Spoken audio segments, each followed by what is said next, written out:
ஆதியாகமம் 13ஆம் அதிகாரம். ஆபிராமும் அவன் மனைவியும் அவனுக்கு உண்டான யாவும் அவனுடனே லோத்தும் எகிப்தை விட்டு தென் திசையில் வந்தார்கள். ஆபிராம் மிருக ஜீவன்களும் வெள்ளியும் பொன்னுமான ஆஸ்திகளை உடைய சீமானாயிருந்தான். அவன் தன் பிரயாணங்களிலே தெற்கே இருந்து பெத்தேல் மட்டும், பெத்தேலுக்கும் ஆயிக்கும் நடுவாக தான் முன்பு கோடாரம் போட்டதும் தான் முதல் ஒரு பலிபீடத்தை உண்டாக்கினதுமான ஸ்தலம் மட்டும் போனான். அங்கே ஆபிராம் கர்த்தருடைய நாமத்தை தொழுது கொண்டான். ஆபிராமுடனே வந்த லோத்துக்கும் ஆடு மாடுகளும் கூடாரங்களும் இருந்தன. அவர்கள் ஒருமித்து குடியிருக்க அந்த பூமி அவர்களை தாங்கக்கூடாதிருந்தது. அவர்களுடைய ஆஸ்தி மிகுதியாயிருந்தபடியால் அவர்கள் ஒருமித்து வாசம் பண்ண ஏதுவில்லாமற் போயிற்று. ஆபிராமுடைய மந்தை மேய்ப்பருக்கும் லோத்துடைய மந்தை மேய்ப்பருக்கும் வாக்குவாதம் உண்டாயிற்று. அக்காலத்திலே கானானியரும் பெருசியரும் அத்தேசத்தில் குடியிருந்தார்கள். ஆபிராம் லோத்தை நோக்கி, எனக்கும் உனக்கும் என் மேய்ப்பருக்கும் உன் மேய்ப்பருக்கும் வாக்குவாதம் வேண்டாம்.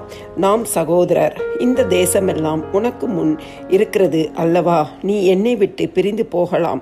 நீ இடதுபுறம் போனால் நான் வலதுபுறம் போகிறேன், நீ வலதுபுறம் போனால் நான் இடதுபுறம் போகிறேன் என்றான்.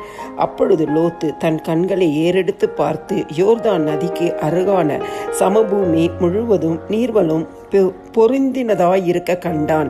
கர்த்தர் சோதோமையும் கொமோரோவையும் அழிக்கும் முன்னே சோவாருக்கு போம் வழி மட்டும் அது கர்த்தருடைய தோட்டத்தை போலவும் எகிப்து தேசத்தை போலவும் இருந்தது. அப்பொழுது லோத்து யோர்தானுக்கு அருகான சமபூமி முழுவதையும் தெரிந்து கொண்டு கிழக்கே பிரயாணப்பட்டு போனான். இப்படி அவர்கள் ஒருவரை ஒருவர் விட்டு பிரிந்தார்கள். ஆபிராம் கானான் தேசத்தில் குடியிருந்தான். லோத் அந்த யோர்தானுக்கு அருகான சமபூமியில் உள்ள பட்டணங்களில் வாசம் பண்ணி சோதோமுக்கு நேரே கூடாரம் போட்டான். சோதோமின் ஜனங்கள் பொல்லாதவர்களும் கர்த்தருக்கு முன்பாக மகா பாவிகளுமாயிருந்தார்கள். லோத்து ஆபிராமை விட்டு பிரிந்த பின்பு கர்த்தர் ஆபிராமை நோக்கி, உன் கண்களை ஏறெடுத்து நீ இருக்கிற இடத்திலிருந்து வடக்கையும் தெற்கையும் கிழக்கையும் மேற்கையும் நோக்கிப்பார்.